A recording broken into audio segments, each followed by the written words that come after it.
Good evening, good morning, and good afternoon to the internet land. This is episode 87 of Funny Like Clown Podcast. I am your host, Dennis Wirth. November 22nd, 2020. And winter's coming. We're all bunkering down. As always, Funny Like Clown Podcast is brought to you by G Vegas Buffalo Sauce for the spicy, sweet, savory taste of game time. There's only one G Vegas, available at www.gvegas.webs.com. Get some shipped to your door. Go there. You don't have to go out grocery shopping. You can go green, go fresh, go local. And it's a good time of the year to do that. And we do comedy here. And for this podcast, I have a 30-year veteran of the comedy scene on the phone, Mark Scalia. Welcome to the show. Thanks for having me, Dennis. Thank you for being on. I appreciate it. Did I say it right? Is it Scalia or Scalia, or it don't matter still? That's been the story for the past 30 years. It used to be, because I grew up here, everybody pronounced it Scalia. Yeah. And then when I started traveling, people would read it as Scalia. And after the 100th time, I decided not to correct them because they were doing the Italian pronunciation. Well, that's the thing. You never correct anybody, so the rumor just goes on because you'll never put it into it. Yeah, it just stuck. So I was like, that's the way everybody pronounces it. And of course, people here are like, when'd you change your name? Like, I never changed my name. People changed it for you, right? Yeah, I haven't changed my act either. It doesn't matter, same thing. Well, 30 years in comedy, man. You must have seen a lot roll, a lot of water rolls under the bridge in 30 years, they say. But take us back to the beginning. What was it like? Why did you get started in the comedy business? I got started July of 1990, and the first club I ever performed at was Dick Doherty's Comedy Loft in Woburn. And it was like a showcase night. My old boss, so I had a little part-time job, and my boss booked me and kind of conned me. He didn't even tell me. I went to a cookout on a Saturday, and then he called me on a Monday and go, "Oh yeah, I booked you on a comedy show." Why? Did you just think you were funny at the cookout, or why would he do that? Well, the funny thing is we were always funny. I was always one of those guys that would go to a party, and like it was one of these things that kind of came easy, and then one of the guys at the party said, "Hey, you ever think about being a comedian?" And I said, "I'd love to. I just don't know how to write material." And he knew Johnny Peasy. And I didn't know this at the time, but he said, "Oh, I know a comic. Maybe he can help you." And I was so excited. And then it turned out that Johnny Peasy was hosting that Thursday night open mic, and my boss booked me at that mic. And it just, from there, it just kept going. And I haven't, aside from this year, it's been fairly consistent. Well, so it was addictive to you, right? I mean, what was it like your first time performing? Could you not wait to do it again, or did you kind of... It was, I'm sure you get everybody sick, kind of same thing. You get up there, and you're a little nervous, and then I got my first laugh, and I was like, okay, that'll hook you. Where I want to be forever. Right. And that was pretty much it. But it was, it's the whole thing. You forget a little bit of your act, and you get nervous, and you had a couple drinks, and, depending on who you are, and I brought a bunch of friends. My dad came to my very first comedy show. Did he heckle you? Actually, he was heckling Johnny Peasy more than... Yeah, but if anybody's going to give you a hard time, it's your dad, They love to jab at you, right? Actually, one of the best moments in my career is that first night, because Johnny Peasy was like, he goes, "Hey, that's your son," got up and said, "What do you think about your son, doing stand-up for the first time?" And the whole room was quiet. My dad just started clapping, which was absolutely amazing. Wow. Well, that's good for you. So, Johnny Peasy, he's still running the Lots of Laughs Comedy Lounge. Dick, he's retired from the business, but, did you work for Dick right along, or? I worked for Dick Doherty, a lot of his clubs. He had a club in Cambridge, which was, like, literally one of the best clubs in Worcester. Yeah, he was like a powerhouse back in the day, right? He had, I don't know how many clubs it was, but... Yeah, see, Dennis, I started so long ago, there were empires in the business. Nick's was an empire. They had, 6 rooms. Dick Doherty had, 8 rooms. Boston Comedy was an agency here, not just a club in New York, but it was an agency. And Barry Katz was running that, and they booked a lot of stuff. So I worked for a lot of people fairly fast, because you could work for everybody. And it was, I was working, 7 nights a week, doing 2-3 shows a night, and just getting stronger and faster and better. And I was very lucky because there was a whole group of guys and girls that we kind of came up together. And, in this business, especially, it's any competitive thing. If you're competitive, but in a healthy way, you get better faster, whether you work out with somebody or, you train with somebody. But it's the same kind of thing. And, I started up, Robbie Prince started a year before me, Tart Parker, Steve Bjork. But, all these guys, like Kevin Knox was like, I don't know, maybe 8 years into the business when I started. But there weren't as many comics back then as there are now, is there? Now it's like, it's insane how everybody wants to be a comic. I don't know, I'm a little jaded. I wouldn't throw that word comic around too much. Okay, I hear you. Yeah. The wannabe comics, jaded. But yeah, there were a ton of comics. Everything from people ask me all the time, "Oh, do you know Joe Rogan?" I go, "Yeah, I used to do shows in college with Joe Rogan." What about Greg Fitzsimmons? Yeah, same thing. Actually, I ran across the old newspaper article of the Boston Herald, and I saw Joe Rogan with like a full set of hair, and he's in like this cheap '80s blazer at Dick Dory. I cracked up when I saw the ad. I'm like, that's how he started way back then. Yeah. Just like the rest of us. We were doing shows, even Nick's was running 7 nights a week, 2 shows on a Friday, sometimes 3 shows on a Saturday, sometimes 4. And they did an open mic on Mondays. So, we were performing there all the time, and Stitches was still a thing then. So there were less clubs, less competitions. You can do it more nights a week, right? Oh, yeah. And you got better faster, and the thing was, if, you could tell who was going to move and who wasn't, because whoever, we were doing, basically the showcase open mic.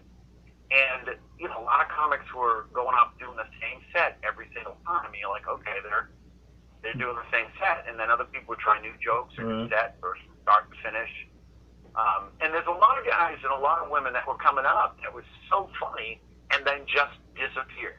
Like, literally just dropped off the face of the planet. It was more, a hobby back then, I guess. Nobody took it seriously. From what I've heard, it was kind of like making the big time was kind of the dream back then. Nobody really thought it would happen. Nowadays, everybody thinks they're going to be the next big star, Yeah.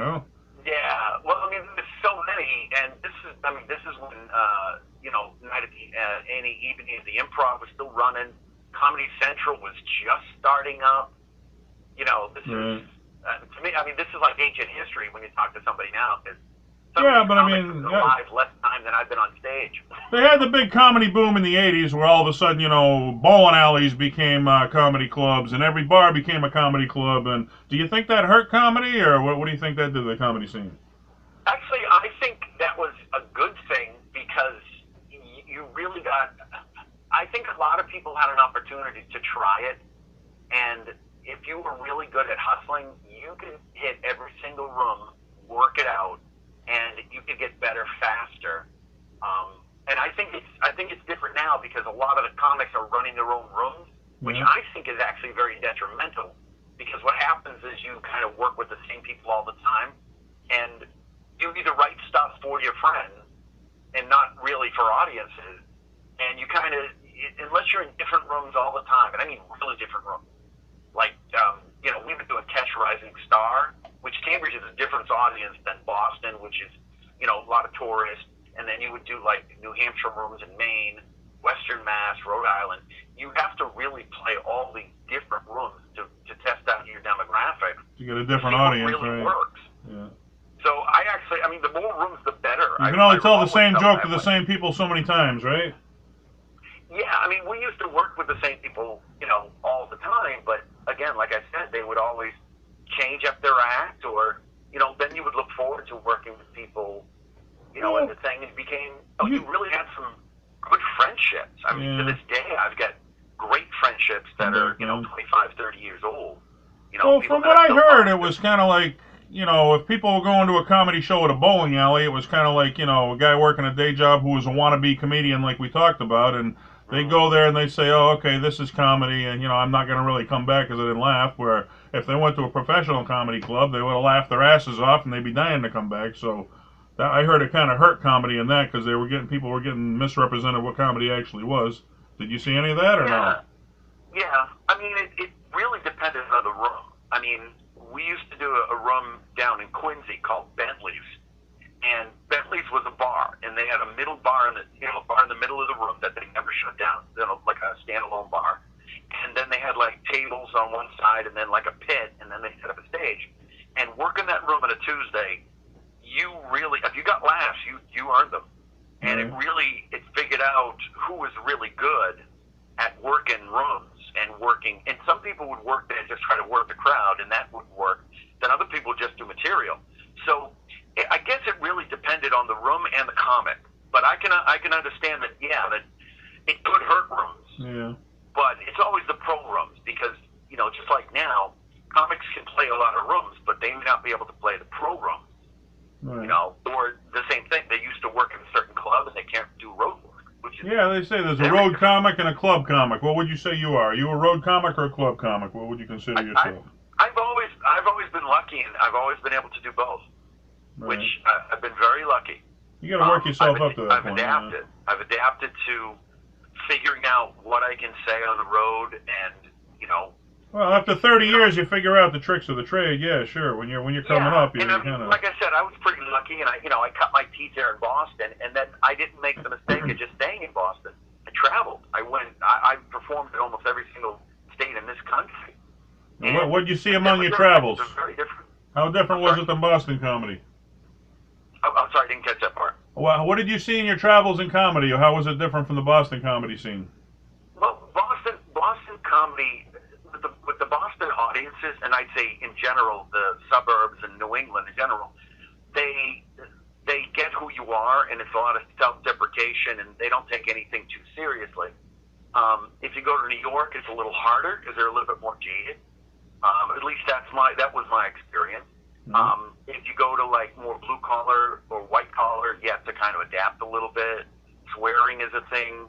I was made very aware that I was doing jokes about the Bible when I went down to South Carolina. Found that out the hard way. I've heard stories about that. Yeah. I've never had good experiences on the West Coast. I've done the Seattle comedy competition twice, and I made it to the semis. The first year I did not, but the second year I made it to the semis. And I had a decent experience, but the audiences are just different for me. I did. I went out to Vegas and I did some shows, and after that, the host was saying, "Dennis, why are you so angry?" I'm like, "Yeah, I don't consider myself angry." They're like, "Where are you from?" I'm like, "Boston." They're like, "Oh, okay. I guess just being from Boston, they understood it after that." I was like, "Oh, okay, all right." That's right. I don't know. But, New England audiences get anger and sarcasm and bitterness, and a lot of other places in this country kind of go, "Why are they so upset about life?" Yeah, they don't get our sarcasm, I guess, or like you said, self-deprecation. But yeah. Well, I was in Montreal, and I did a joke about how I used to get spanked as a kid, and somebody actually come up to me after the show and said, "Oh, that's pretty bad." And I go, "What are you talking about?" They go, "Well, the way your parents hit you as a kid." And I went, "Yeah, but it's comedy." They go, "Oh, yeah, but like literally they thought." They thought you were a tortured kid or something. And I went, "You don't understand the life of a comic. The worse it is, the better it is on stage." Right. Well, I heard if you go down south, like up here in Boston, if you say you're pissed off, it just means you're really upset. But I guess that's like a really bad slur down south. You say it down there, and they get really offended. So. Oh yeah. I mean, literally, it's the same thing. I mean, I performed in Florida and the Carolinas and Louisiana, and it's always a little different, and it really depends on the comic too, because I've loved saying that they want it. A table can't be a chair, no matter how many times you sit on it. You look what you look like, and if people don't believe what's coming out of your mouth, even if you do, sometimes it's hard for them to swallow. Yeah. And if you think, "Well, I'm not pissed off," but you appear to be pissed off, it just lets them. They have their own opinion, and it's not going to go away. Well, they call it the Bible Belt down south too. If you're performing in the Bible Belt, you have to change your act. You have no choice. I mean, it's. Oh yeah. You're playing for a different group of people, yeah. You know Michelle Mortensen? Were you friends with her up in Boston, or? With who? Michelle Mortensen. Oh yeah. Michelle. Actually, I met Michelle. I think through stand-up, but then she started doing some acting work, and I was involved. I mean, I'm a SAG-AFTRA. She moved down there to one of the Carolinas. She moved to, and I talked to her recently. She's like, "Yeah, I had to change my act up a lot. People were kind of, you could see them wincing in the crowd, where she didn't even think she was being edgy, but she really had to change it up a lot down there." But yeah. So 30 years. I mean, were you around for the big the Ding Ho comedy days here in Boston, or was that before or after your time? The Ding Ho was I just passed the Ding Ho because again I started in '90, and the Ding Ho I think just kind of closed I think it was 88 or something like that. But burned down, I heard. 82, 83. And, you know, all those comics, you know, Kevin Knox and Lenny Clark and Sweeney and all them, Kenny Rogers, all those guys, you know, come out of that area. And literally, I was the second, I would say the first generation after the Dingho generation. Okay. So where were your home bases? What places were you playing? Some of the home clubs were Knicks in Boston, Knicks in Saugus when it was Kowloon, Giggles, where else? Let's see, the Comedy Connection when it was at the Charles Playhouse. Yeah. Dick Doherty's The Vault, Dick Doherty's room, Yeah. all of Dick's rooms, the one in Worcester, Cambridge. Let's see. And as far as New Hampshire goes, you know, just working any and all of Rob Steen's rooms, and he's had rooms for, you know, 15, 20 years. Yeah, he's one of the hardest working guys in the business. You know, some of them are 15, 20 minutes old, but he works so hard.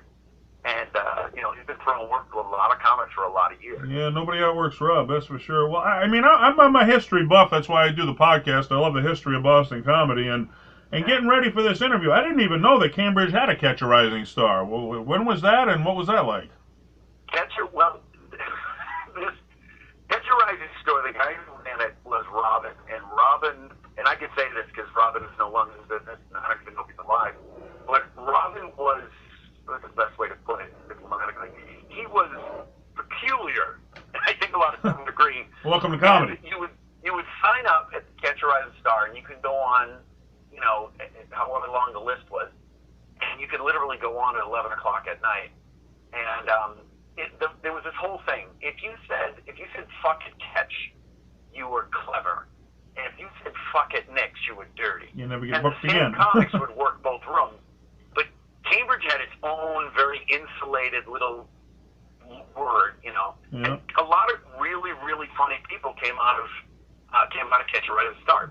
So whatever happened to it? I mean, that seems like a big name to close down. Why did it eventually leave? Because it was part of the chain. Right. And just like it went the same way as the Improv, because the Improv had clubs everywhere. Even Boston had an Improv that Dick Doherty was running.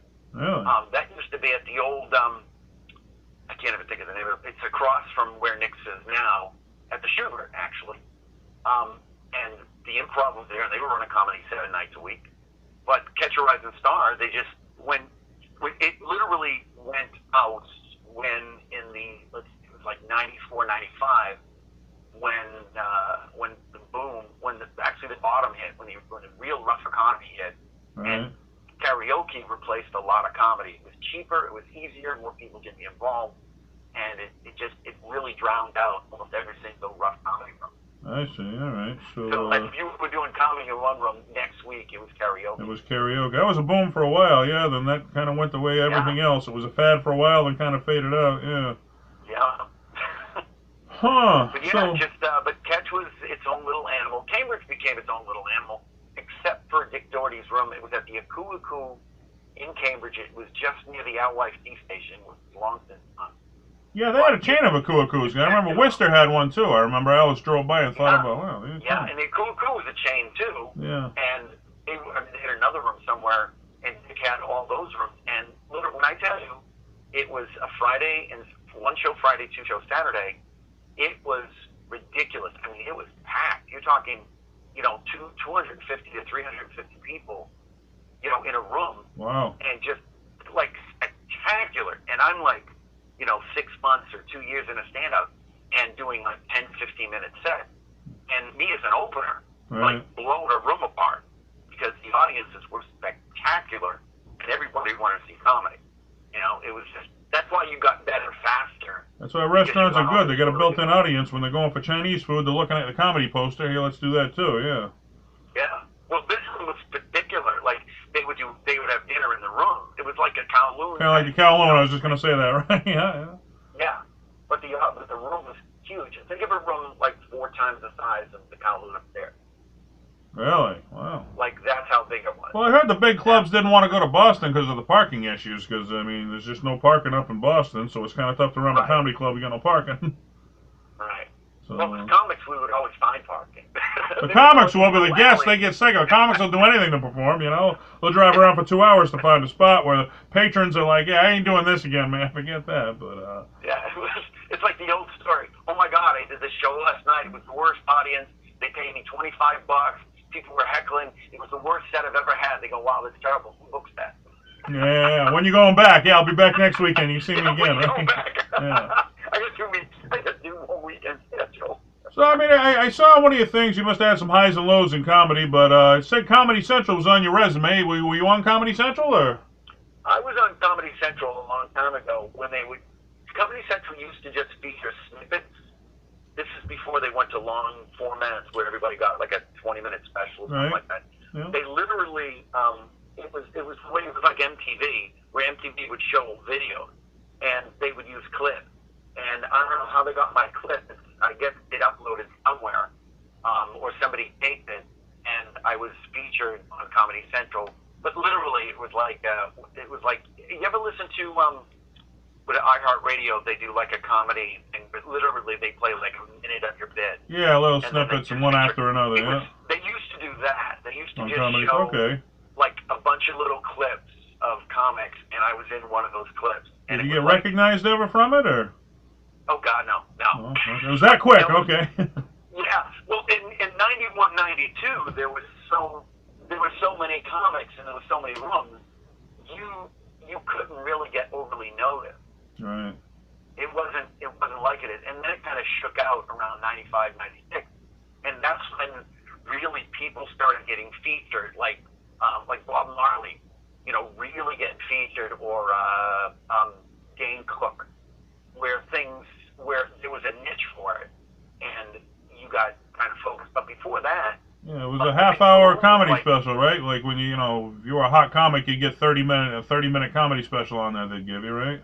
Oh yeah, when they had Premium Blend, or we did. I knew a bunch of comics that got picked to do the MTV when MTV featured comimics. Yeah, that was a hot network back in the day. Yeah, it's a shell of itself. Oh my God! If you got that, and then I know a bunch of comics, that. Colin Quinn, Pauly Shore. I know we're on Johnny Carson. That's how old. Oh yeah, back then, if you got on Carson, you were a made comic. That was the only place you could see comedy. I mean, it was pretty much you got seen on there. You were headlining the rest of your life.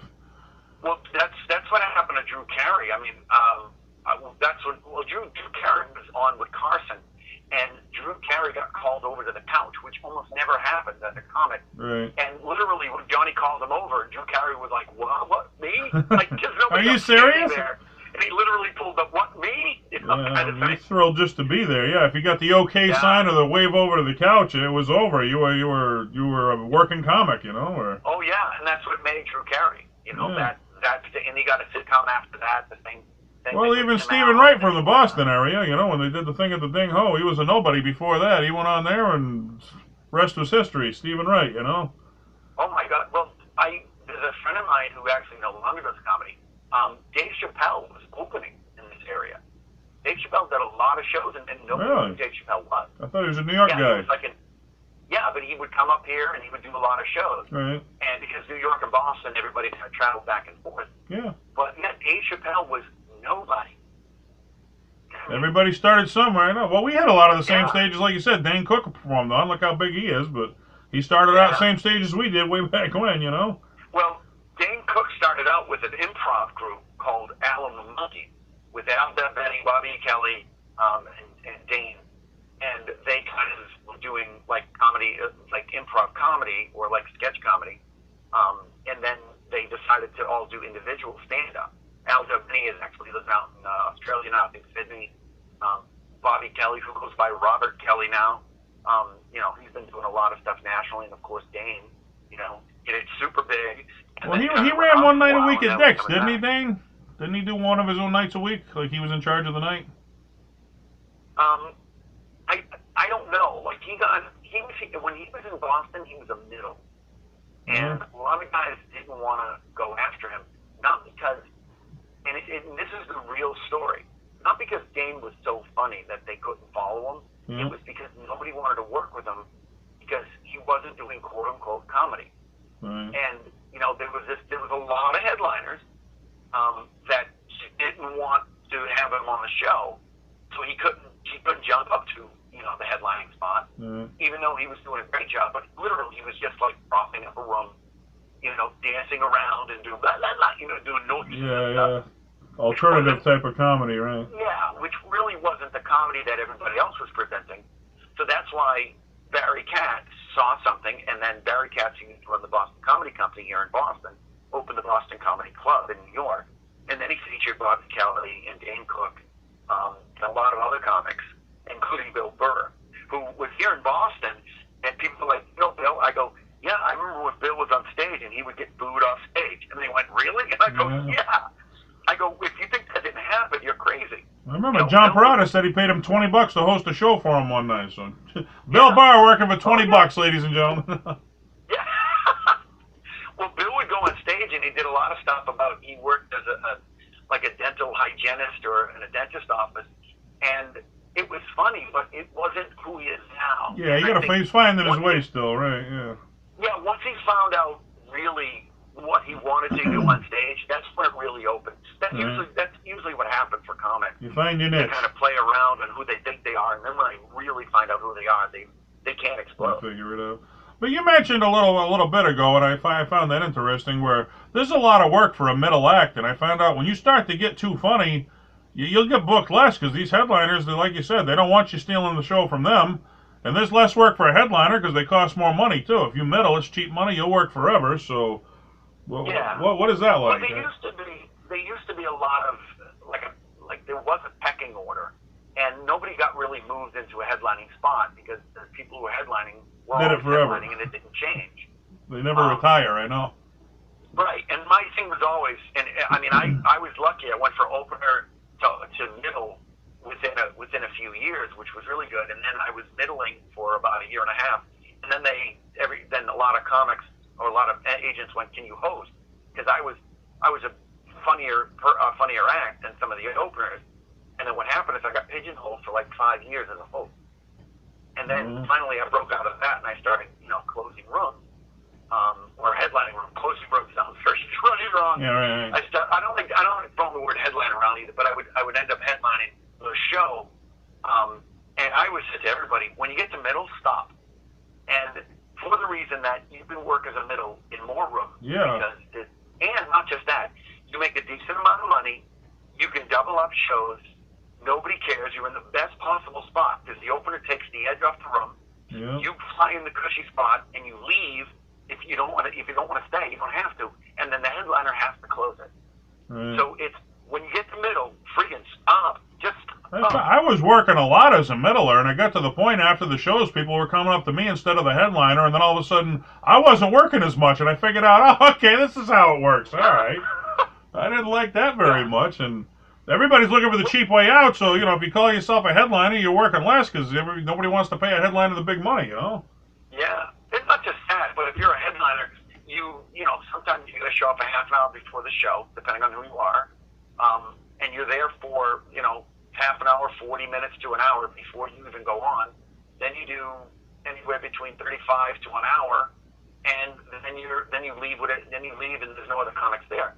So you can only do one show a night. It's almost like you can't double up anymore.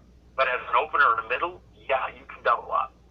And that's always, it's more I had one headliner tell me, where's the show supposed to go if you're going to have that kind of energy in the middle of the show? It's like, well, what do you want me to do? Not be funny? Or what are you telling me here? It's almost like they're telling you don't be funny. My thing has always been, this is the way that I kind of, existed as a comic coming up.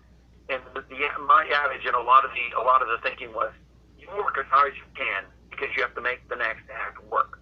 And if you don't make the next act work, then you're not really working as hard as you can. Right. Because the only way to climb is to be almost as good or better than the person following you. You have to make them forget what happened.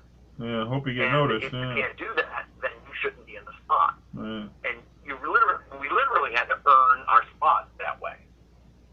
And, I mean, a classic example is Wendy Liebman, which Wendy was huge in Boston from the late 80s to the early 90s.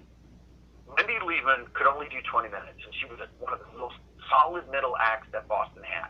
She could only do 20 minutes. That's all she had. Right. She did the Johnny Walker Comedy Search in, I think, 92. And William Morris picked her up in a heartbeat. And the problem was, they went, we want you to headline everywhere. And she went, I can only do 20 minutes. Right. And the problem was, Wendy was working so good in Boston, she would eat into anywhere between 5 to 10 minutes of the headliner's act. It was very difficult to follow her. Right. But she couldn't get the headlining spot because she couldn't do 45. Yeah. But then when William Morris picked her up, she went, she went on the road, she worked and she wrote and she worked and she wrote, and then she became, Became what she is. You know, right? she could do an hour and, without batting an eye. Well, I'm a big Sam Kinison fan, and I heard that. He went into Dangerfields, and overnight he was the hottest comic on the planet, and they're like, all right, we're going to sign you to do an hour-long, special. He's like, well, I don't have an hour's worth of material, so we got a problem here, Well, that's always been the thing. People always said, what advice you would give to comics? And first of all, I would say, when you make the middle, stop. And second of all, never say more than you can do. Right. If you think you can do 20, tell them you can do 15. If you think, like I've worked with comics that have been doing it like 2 years, and I go, oh yeah, I can do 45 minutes. And I'm like, no, you can't. No, you absolutely can't. Because if there's a 45-minute show in front of you, and the headliner is really good, and the middler blows the room apart, and you think you're going to do your 45 minutes of 2 years, you're done. Because you're going to get eaten up. Right. So you don't oversell. Certainly don't undersell. But well, a lot of the kids think if they can talk for 45 minutes, that means that they can do 45 minutes, Correct. Can you carry the crowd for 45 minutes is a different question than can you talk for 45 minutes? Yeah. And not just that, you have to make them forget what happened before you got there. Right. And that's how and if you're in the middle, you make them forget the opener. If you're the opener, you set the table nice, but you set the table nice enough so that the next guy has to work a little bit. Right. Kind of push. Everybody pushes everybody a little bit, right? Yeah, but. Yeah. Besides, it's healthy competition. I mean, we're in a business that's ego-driven. Well, you're professional enough to see that, but some of these guys, they don't see it that way. They're like, if you're too funny, I'm not going to use you again because you're stealing the show from me, and they don't want the show stole from them, Yeah. Well, but you probably encountered this too, where, you know what you can do, and then somebody says, look, I don't know you, so I'm going to have you host. Yeah. And I'm like, and then what you do is say, okay, I'll host for you. And then what you do is you do whatever they ask of you, and you bury the room. You don't kill the show, but you certainly really show yourself off. And then they go, oh my God, I didn't realize you were, this act. And then, it happened. I mean, I had one ask me to host a lot of rooms. Well, if one of the comics have a bad set, you're good enough, you can get the crowd back into it. And it's like, well, it's not really my fault if another comic has a bad set, I mean, so I gotta get booted down to host because another comic's gonna have a bad set. That don't even make sense, Yeah. Welcome to comedy. It's dirty. If you got enough experience, I've played rooms up in Canada and with Absolute Comedy, and they were running 7 nights a week, and they only go with recommendations. And they only take recommendations from their other headlining acts. So that's how I got in. Right. You got to know somebody, right? But then what happens is sometimes the headliner also hosts, which isn't like a downgrade. It's actually a kind of an upgrade. But with some places, they say, okay, I'm going to audition you as the middle act. And then as a middle act, you're like, fine, let the host go up, and I'm going to bury the room for 30 minutes. Right. And then you're going to see that, next time then you're going to put me in a headline. Have me close. Yeah. What are your Canadian ties? I mean, I see you're an international comic. You've done it in the United States and Canada. Is it just, do you have any Canadian ties yourself, or just a place you happen to go tour? Oh, no, just a place. I first started performing up in Montreal, and I knew a couple comics from the area, and I kind of worked that out so that I worked with one of the agents at Ernie Butler's Comedy Nest, which is now just the Comedy Nest. And then from that, I started working for Absolute Comedy in Ottawa, Kingston, and Toronto. So how did you end up in Canada, though? What brought you up there to begin with? I just wanted to play. I just wanted to play the rooms. Oh, okay. You just want to check out the comedy scene was all you were doing? Yeah, all right. It's Canada. Because my mother's from Moncton. I got some Canadian blood running through me, so I always wanted to get up there and check it out, but I haven't yet. I mean, I don't know. I was brought up on put-ins. You like a good put-in, Mark? There's less room. There's like two major chains. There's Absolute and there's Yuck Yuck. If you work Yuck Yucks, you can't work any other clubs. Yeah. The funny thing is, it's not like there's comedy. It's not the same population that it is here. Like you can get up, 3, 4, 5 nights a week here, but in Canada, you're lucky if you get up twice a week. Why do you think it's like that? Dick was like that too. If you work that room, you can't work for me. Why do you think that is? Well, with Dick, it was personal because he was running. What's the name of that room up in North Andover? I forget. The China Blossom? Right.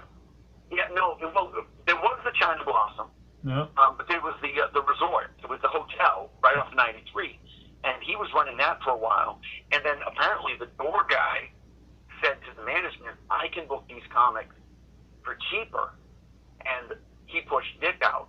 So that's what started a bad blood between Dory and the other booker. And it was one of these things: if you work for him, you don't work for me. Right. But once in a while, I always had a good relationship with people where I said, "Look, if I work for you, I won't work in that same town for 60 days because you don't want to saturate your own market." Right. Like some people were stupid; they would do like a Friday night one week and then a Saturday night the next week, and I'm like, "You just killed your demographics because the people are there to see you." Well, you're a comic. You take any work you can get, basically. I mean, if somebody's throwing you a gig, it's tough to turn it down, Yeah, and then it became the Comedy Wars, where this became that, and then then the China Blossom fell under that umbrella as well. Right. Yeah. And then it was kind of like that too with Catch a Rising Star and Nix, or the Boston Comedy. The Boston Comedy Wars. They could make a movie about that, couldn't they? Yeah. They really could. It was. It's entertaining just to watch. I don't know how much I'd watch, but yeah. It's like, wow, you got 5-year-olds, bunch of kids going on, but well, you mentioned you did a bunch of comedy festivals, the Boston Comedy Festival, the Seattle, the New Orleans, but you started your own comedy festival, the Salem Comedy and Spirits Festival. Tell us a little bit about that. I started that in 2016, and the whole point was to kind of Salem has a festival like every month for everything, from the nautical festival to the fisherman's festival. Everybody's got a festival, Right. and my wife is very involved in the community, and some people approached them and said, "Hey, did you ever think about doing a festival in Salem?" And I said, "I've performed in Salem a lot of times. It doesn't stick. It really doesn't. I mean, you can do a one-off, but it doesn't stick as a regular room." Right. And they went, "We'd love to do a comedy festival. You're interested?" And I said, "Okay, what month would you want to have it done?" And they went, "Well, nothing's happening in January." And I go, "There's a reason." Yeah. So, but I literally set it up where comics, and it's not a competition, it's just comics getting together and perform. It's about being supportive of each other, networking with each other, really giving local audiences good comedy, and really showcasing some of the venues that are in Salem, for locals. I mean, it's a low ticket price. You get a ton of really great comics. There's usually food or drink provided with the ticket, and every comic I've ever had here in the festival has been very appreciative of the personal touch, because I book everything, I set everything, I do the tickets, I print the bands, I do it. A lot of work involved, right? So, and then the venues are very happy to have people in their venues in winter. And this year it's going to be a little trickier because of the pandemic. Right. We're still undecided how it's going to happen and if it's going to happen. Right? Yeah, we're still kind of working it out. So do you announce a winner, or is it more just a showcase where there is no winner? You just showcase your talent and that's it.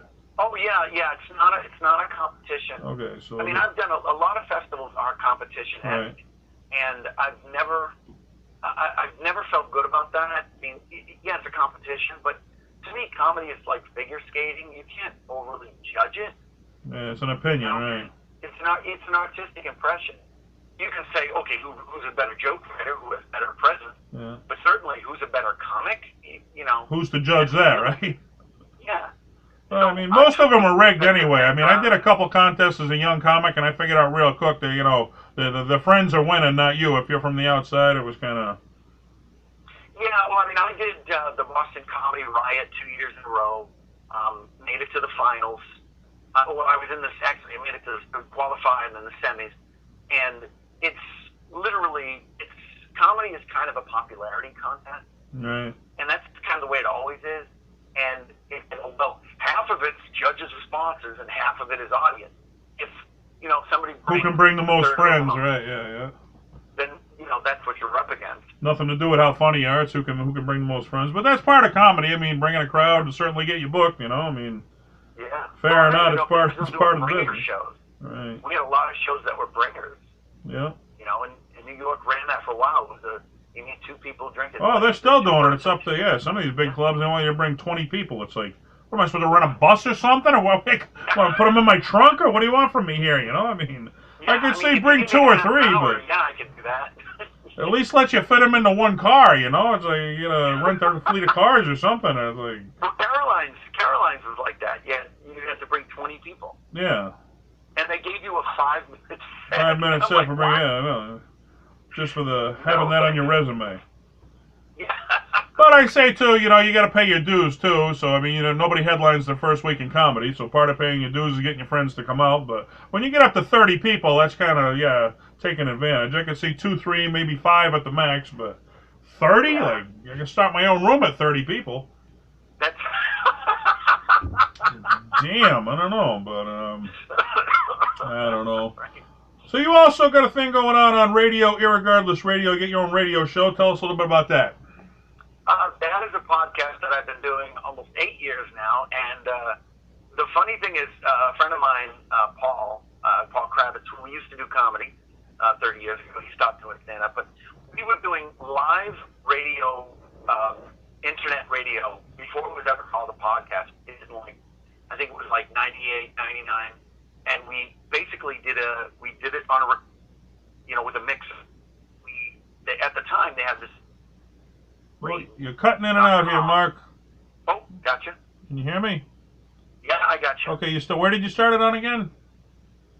Oh, we were doing something, we were doing internet radio. Internet radio, yeah, I did that, yeah. I was on like the second station. They had one big station that started internet radio, and I was actually on one of the stations that broke off from that, but I played most of music. It wasn't a comedy thing, but... Yeah, what it was a website, and this is when the internet was still, forming. In like 98, 99, 2000. And they were called usastreams.com. And what they did is you could broadcast them, and they would use your signal. They would use AM bands all over the country that weren't for broadcasting. So literally, we were broadcasting through the internet on radio.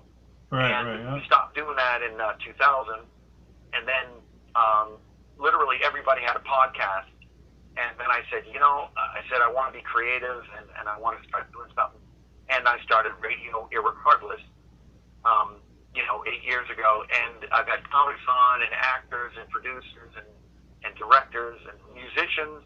And so it's not just comedy, it's an open forum. You talk about anything? Yeah, it's pretty much an open format where it's just, I like to give a showcase not only to the stuff I can do, but certainly have comics and, because a lot of the times comics are like, well, how do I get people to hear me? But, well, you've got to kind of network, and this is just a networking thing. Right. And, I still have fun, and I produce little bits and stuff like that, but it's just like everything else. You just try to stay busy, try to stay creative. Yeah, it's a promotional tool, yeah. Yeah, that's fun. Everybody says, how much you make off your podcast? Nothing. It's a promotional tool. That's how much I make, but I mean... Yeah. People are like, do you have any sponsors? And I'm like, no. Yeah, it's a tough game.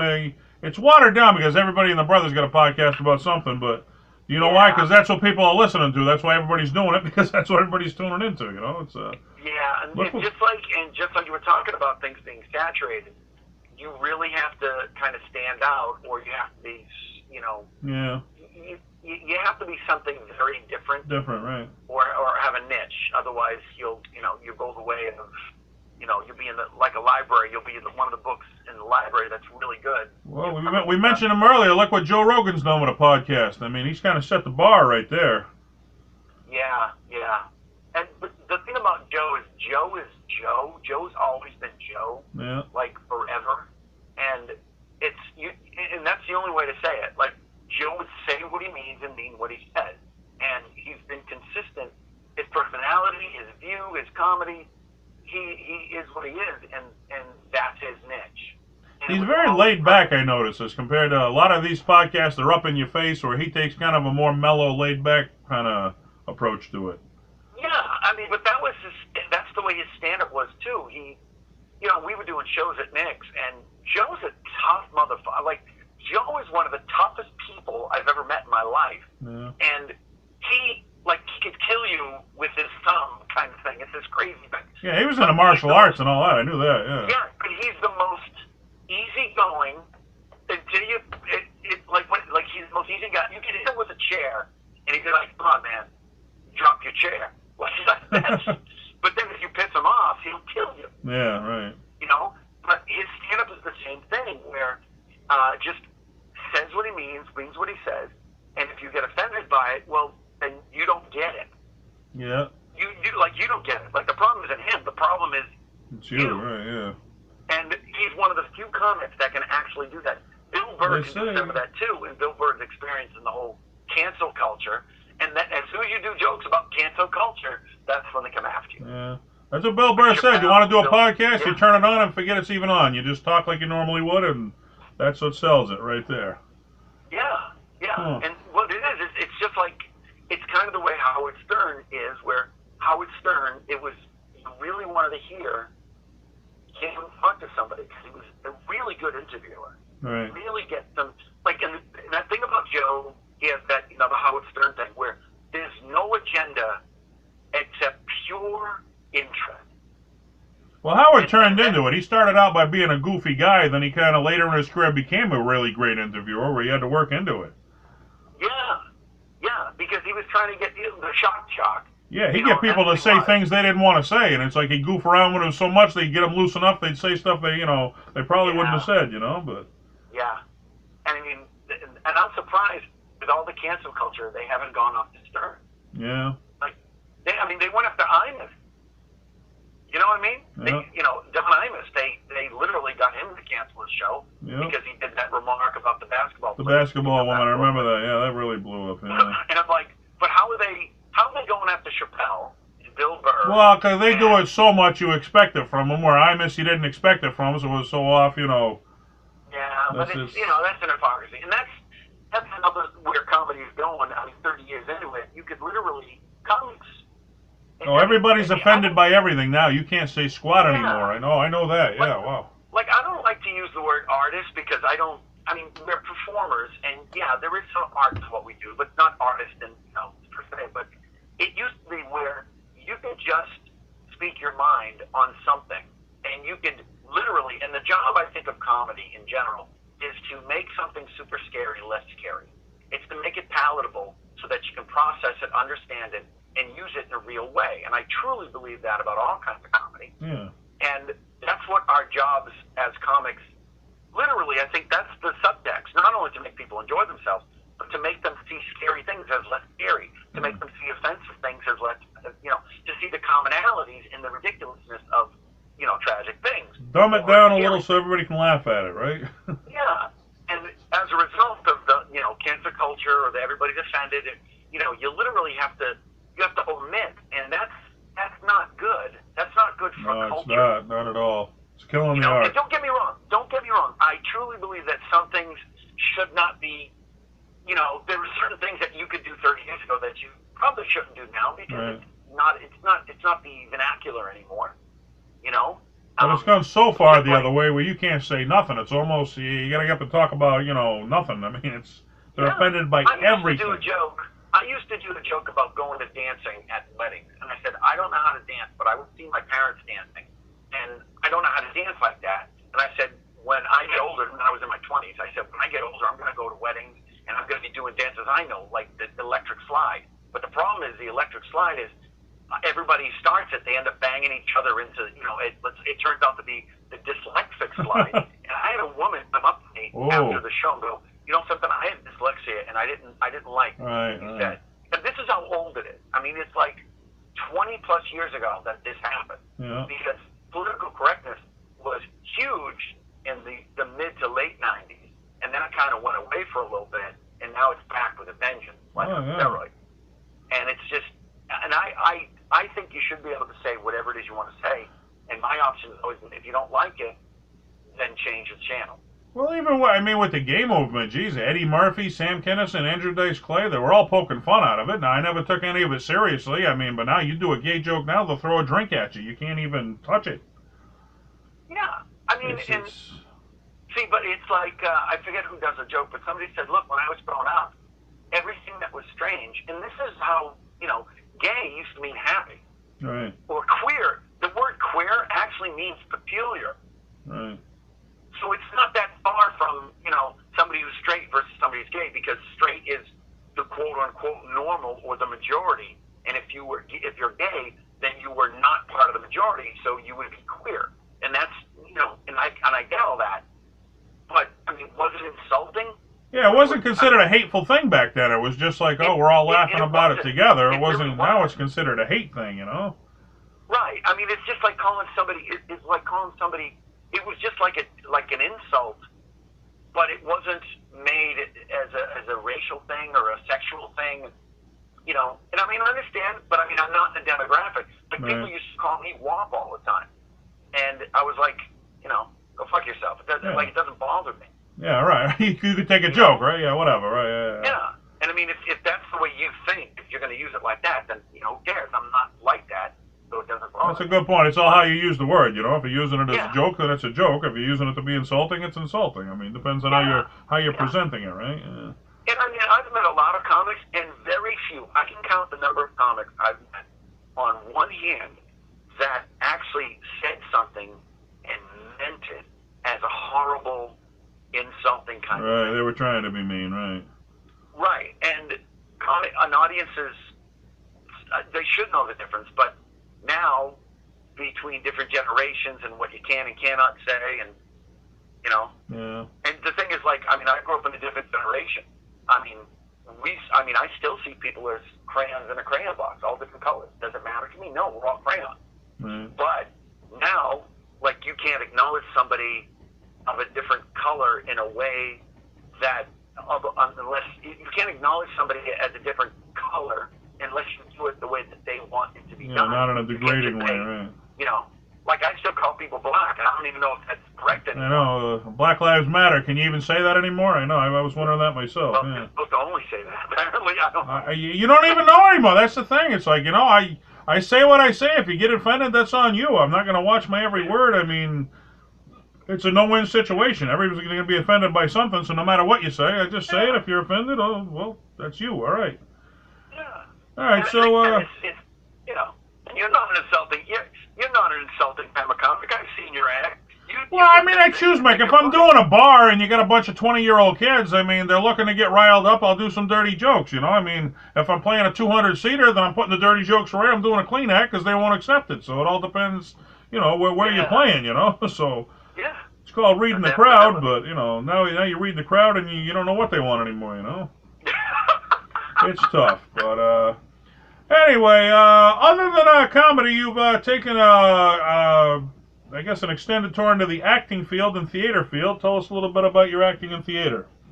I started acting in 2000, about 10 years into stand-up, and everybody asked, why'd you wait so long? And I said I wasn't ready. But I was lucky. Just like in stand-up, because I had the 10 years in stand-up, it really helped me as an actor.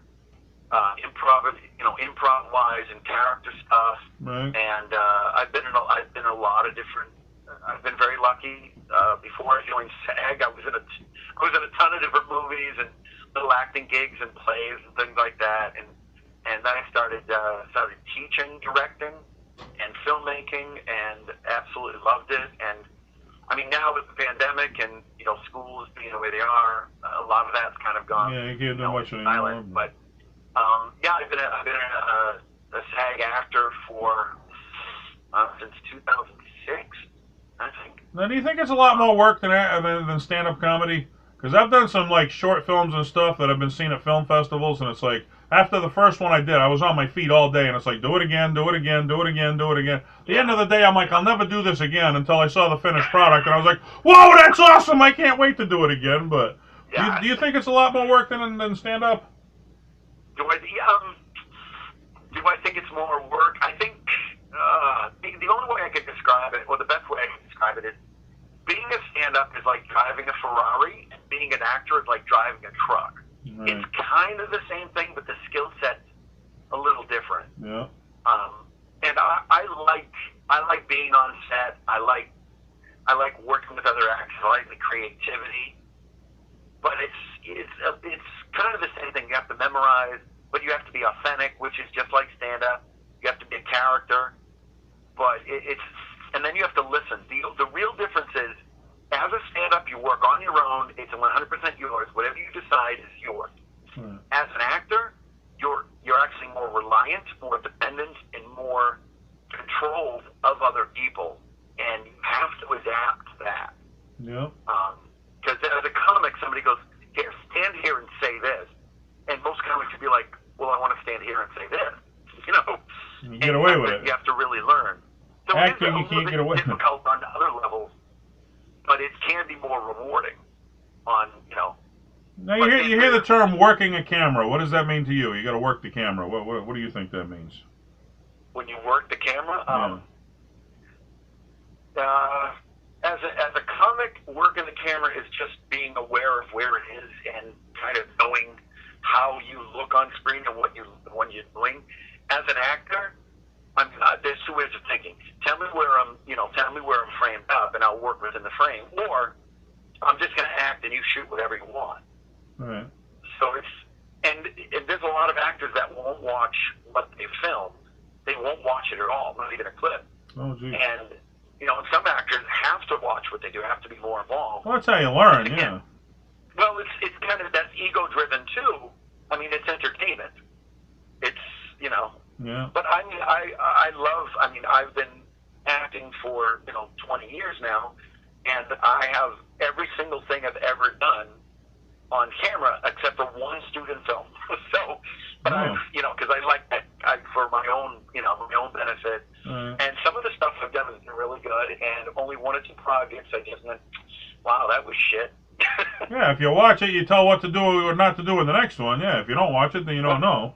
And the other thing, as an actor, when you do your thing, you have no control over it when it's done. When it's edited, goes to editing. I've done films where I went, oh my God, I don't remember doing that. Yeah. Like, they literally take what you did and they move it in such a way, or film it or cut it in such a way that it doesn't feel remotely that like you remember it.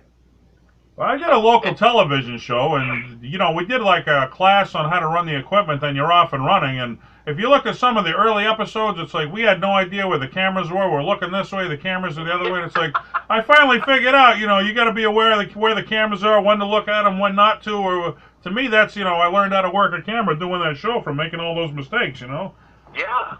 I mean, it depends on the show, because sometimes you look into the camera, sometimes you don't. Right. It depends on what you're doing. If it's a documentary or a narrative, or if it's live TV, or if it's stand up, whatever it is. So there are all different variations, and one of the best things is there's no rules. But one of the worst things is there's no rules. Yeah. So what are some of the projects you're more proud of that you did in your acting career? I mean, some of the ones that you really thought you nailed it. I wrote and directed my own film called The Last Laugh. I did it in 2004, and I didn't want to be in it. I actually wanted to not be in it, but I didn't have an option. Right. But I was really proud of what I did, and then, of course, like 5 or 6 years later, I re-edited the whole film and got it tighter to what it should have been. Yeah. But I was very proud about doing that, to produce it and write it, direct it all myself. I've done, we did a pilot and then a second pilot of it was a proposed sitcom called American Rhapsody.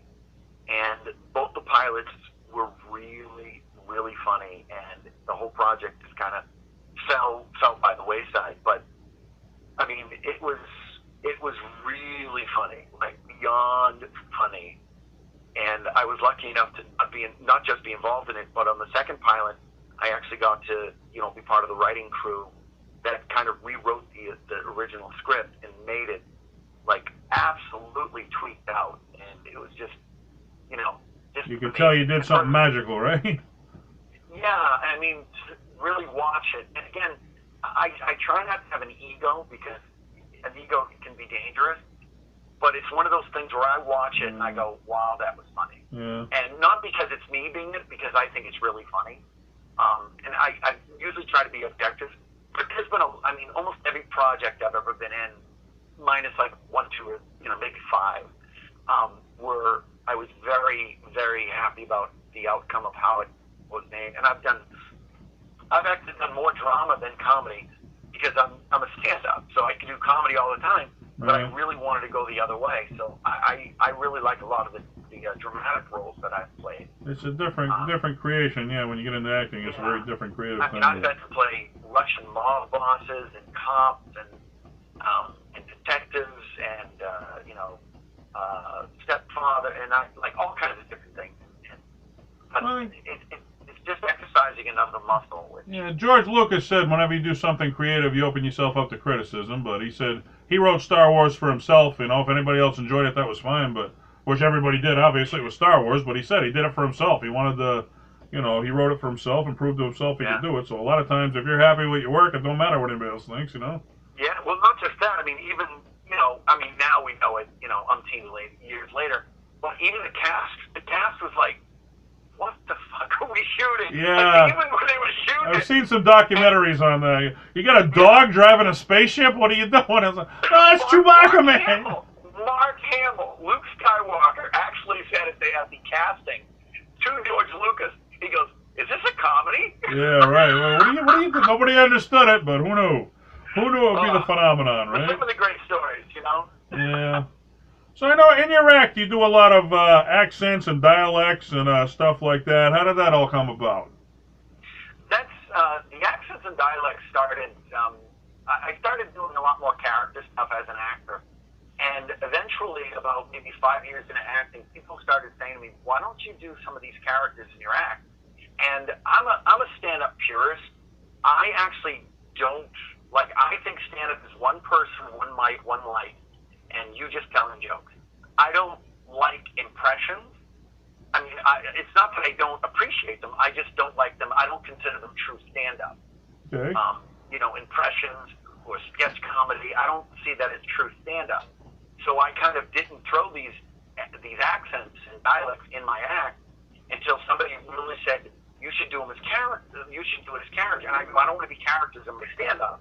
And it took me a long time to really figure out a way to work away do around the accents and dialects in a stand-up fashion, right? That I felt wasn't a crutch. Wasn't characters, man.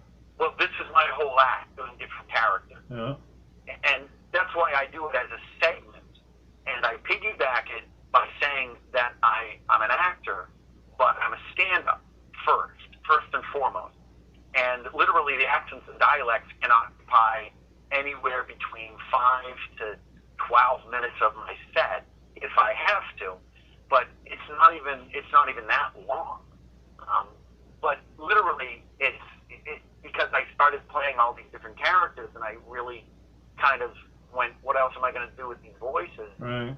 And I just went, if I, and it's not just that, but it also helps because when you're in different venues, because I've played most of the country, and when you're down in Louisiana, if all of a sudden you start doing one of the draws like you're from Louisiana, then people are like, oh, he's one of us, and like you can, and it's one of these things that you can kind of instantly connect to somebody. They can relate to it, right? Yeah. Right, and you can do jokes about the area in those accents and dialects, as long as you do them in a funny and I'd say respectful way, because people like to go, they like to hear their own. Even when I'm up in Canada, I kind of make fun of their culture, but I do it in a respectful way. I say, look, I'm not from here.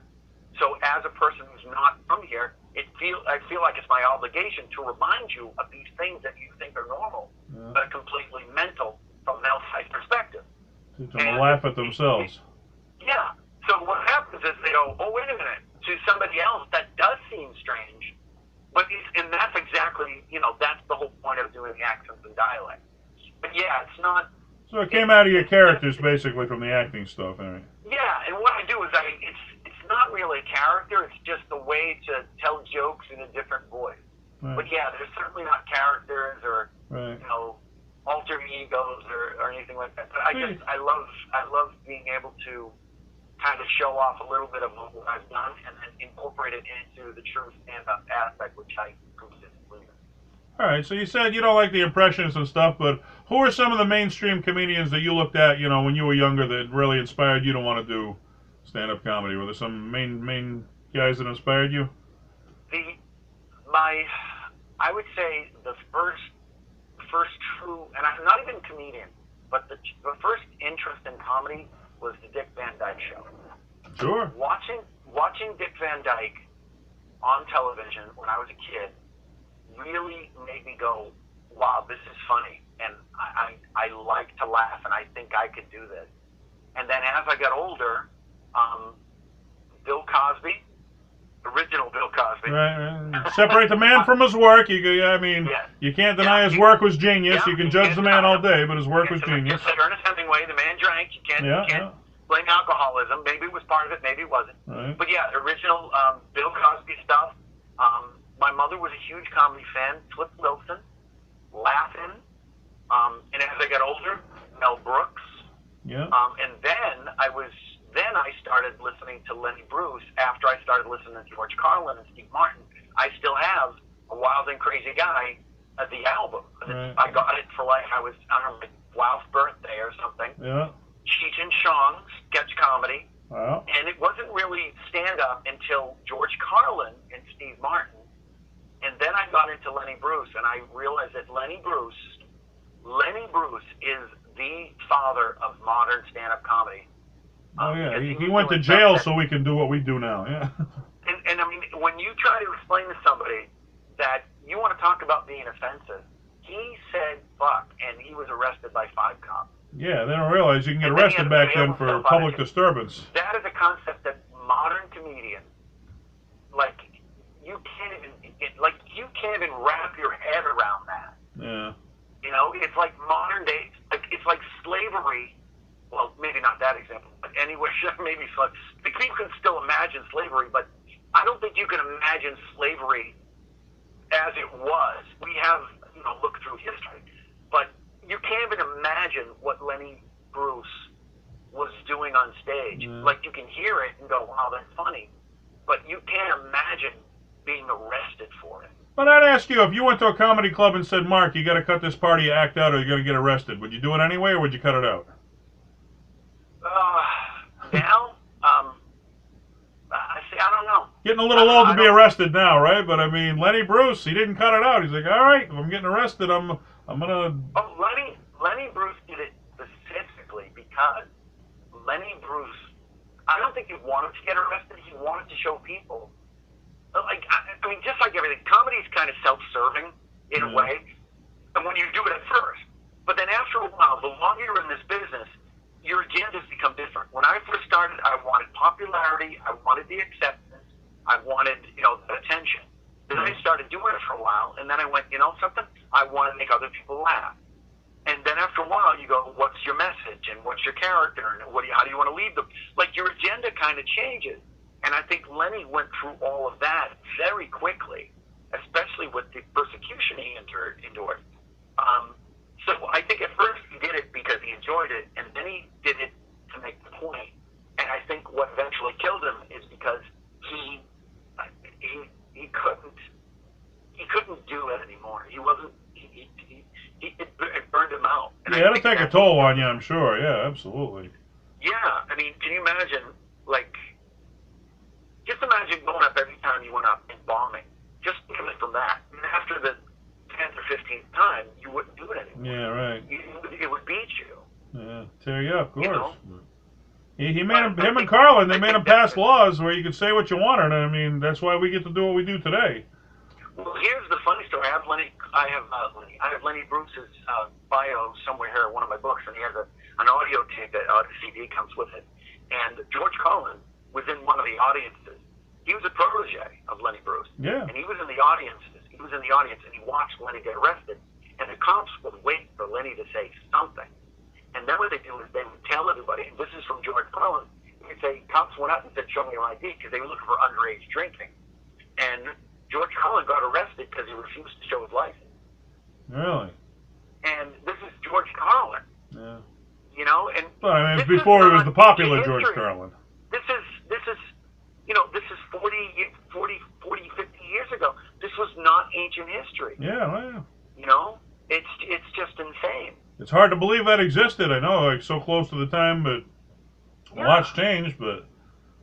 Everybody was used to their vaudeville comics and comics who were stealing other jokes and doing everything. Even Who's on First is famously stolen. Oh, yeah. It's famous through Abbott and Costello. Yeah, they made it famous, but they didn't want the first one to do it. Jokes nobody could steal. Nobody could do jokes about cats and dogs or, you know, use racial, profiling in vernaculars like Lenny Bruce or at all, because they were like, oh my God, you can't work a resort in the Catskill. Right. You know, saying fuck, are you kidding me? Yeah, blue comedy. I mean, you limit the places you want to do blue comedy, you limit the places that are going to book you. Yeah, yeah. Huh. Well, 30 years in comedy, Mark. I mean, it's been a long road for you. Well, what would you say if you had to look at one point? What would be the high point of your career, do you think? Funny Like a Clown podcast, right here, right now. No, looking back though, what are you most proud of accomplishing? So, Mark, when do you think you peaked? Well, I mean, I don't know. I mean, that's pretty much it. I get it. It's a subject. I'll say for me, I mean, I booked a lot of big acts, and it's like, when I started open mics, I asked everybody, what's your goal in comedy? Everybody was to work with Lenny Clark. He's the Boston representative. So my goal became to work with Lenny Clark, and when I finally got the call from his brother Mike, he had a cancellation. Can you handle booking him? I'm like, I think so. Yeah, I think so. Yeah, but I mean, that was a big moment for me. Not that I had booked acts as big as Lenny. I knew I could book him, but just being given that privilege, because I mean, he don't just work for anybody. So I mean, to me, that was kind of like that was a moment. I was like, all right, I've been accepted here. It was a cool moment for me. But I mean, you ever have a moment like that in your comedy history where you just like, hey, it's a cool moment? When I was only about 2 years in a comedy, maybe 3. I don't know how I got the gig, but it was the Burlington Marriott, and this agent wanted me to be the intermission act for the Drifters. And I think like 3 of the Drifters were original, and everybody else, 1 or 2 were replaced. And it was literally like a $300 paycheck, and it was like really low. It was just a lot of money at the time, and I was going to do 20 minutes, and that was it. And it was the intermission act for the Drifters. And it was at the Burlington Marriott, and there was about 300 people in the audience. And they went on intermission. They signed autographs. The place was insane, and I was freaking out completely.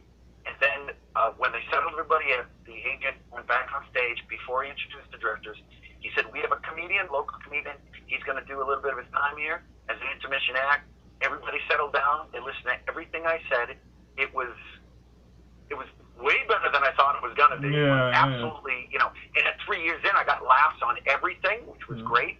Magical crowd. I was like, thank you, guys. And I said, and he goes, bring up the act. And I brought up the Drifters, and the lead singer shook my hand, and he goes, ladies and gentlemen, Mark Scalia.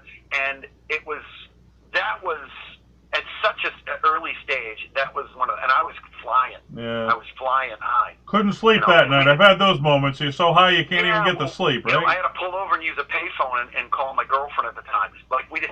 I gotta tell somebody. I didn't have one. Oh yeah, you're right. Yeah. All right. So I mean, and there's been a lot of those moments, but it's always the 1 or 2 that really stick. But everything now is just, and I gotta say that every time I get on stage, it's a little bit of that magic from the first time, every single time. Every night's different, though. If it was the same night, it'd get boring, Every crowd's different, every night's different. You never know. And I still feel a little like that nervous anticipation every time, which is always great. And if that ever stops, then I'll stop doing it. But I hope it never stops. Yeah. Well, speaking of hoping it never stops, I guess we got to talk about this. You've been doing it 30 years. You've seen it all. But have you ever seen anything like this pandemic that's pretty much put a hold on comedy? No. Oh, my God, no. No. How's it affected you as a comedian? Well, usually, we've had, there was the recession, 2008, which was pretty bad. Recession of, like, the early 90s, which was pretty bad.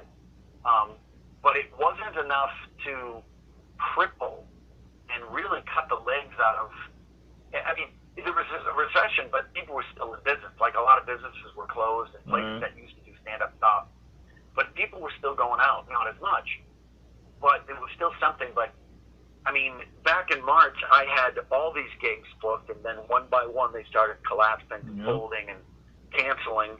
And usually in December, I play Ebenezer Scrooge on the Salem Trolley. We do a Christmas Carol. Yep. And it's been running for consistently 36 years. I've been Scrooge since 2006. And we do over like 100 shows a year. They cut the shows back, and the tickets weren't selling, and then they canceled every single show for the year. That's the time we're living in. I know everything's new. It's strange. Yeah, and I mean it's one of these things that we're adapting because now you see virtual shows, which have you done any of those? Fan of. I'm sorry. Have you done any of the virtual shows? No. I haven't either. I'm not sure if I want to get involved with that or not. I haven't decided, but. Well, the funny thing is, I got asked this year to be part of the Boston Comedy Festival, and I got invited to do one of the virtual shows. It'll be my first one, and I think I'm performing at Flappers Comedy Club.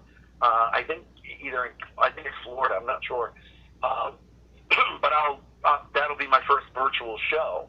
And I mean, it's different now because when I first started, it was just like four comics talking to each other.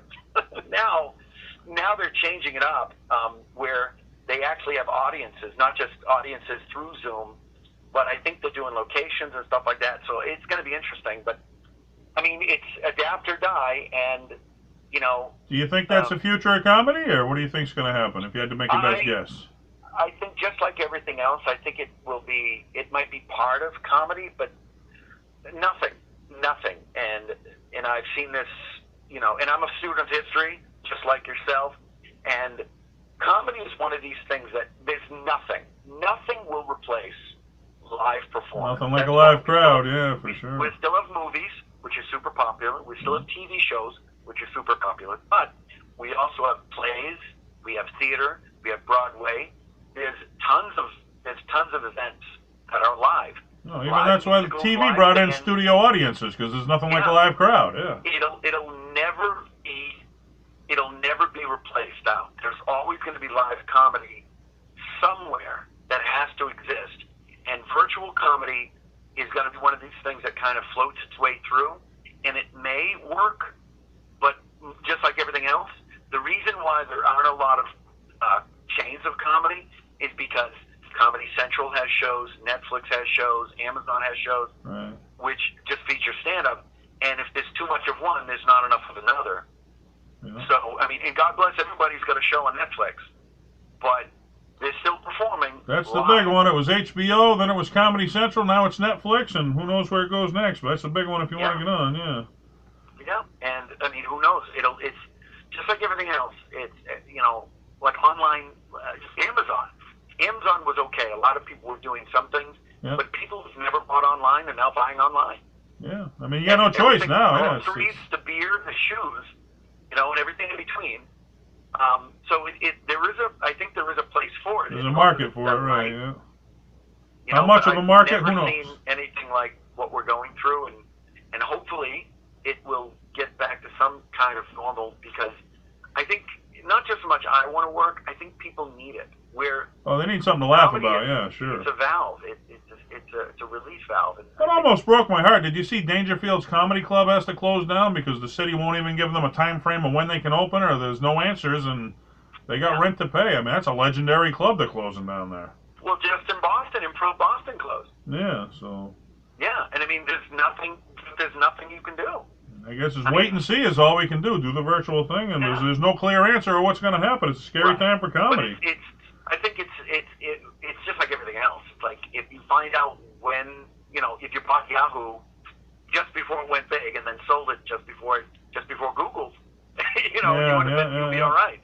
So people find out a way to survive this, and then just before, all this thing ends, if they're poised in the right position, there's going to be a lot of people make a lot of money, and that's the first thing. But my thing is always, I want to make a living at it, but I know I'm not going to be famous. I just want to make people laugh, and I want to enjoy who I am as a person, and I want to experience other people. And I think as a comic, I don't get to talk to everybody in a crowd, but certainly when you perform as a comic, they laugh at what you tell them, so you kind of have a relationship. You've touched their lives, absolutely. Yeah, and that's all it is. It's about the interaction, and I hope that never goes away, and I hope it gets stronger. Well, I saw on your website you had a thing called Comedians Making House Calls. Is that anything that's taken off, or? No. No? All right, well, there's an honest answer. I started that back in March and April when I knew the virtual thing. Yeah, try to find a way to work around it, right? Yeah.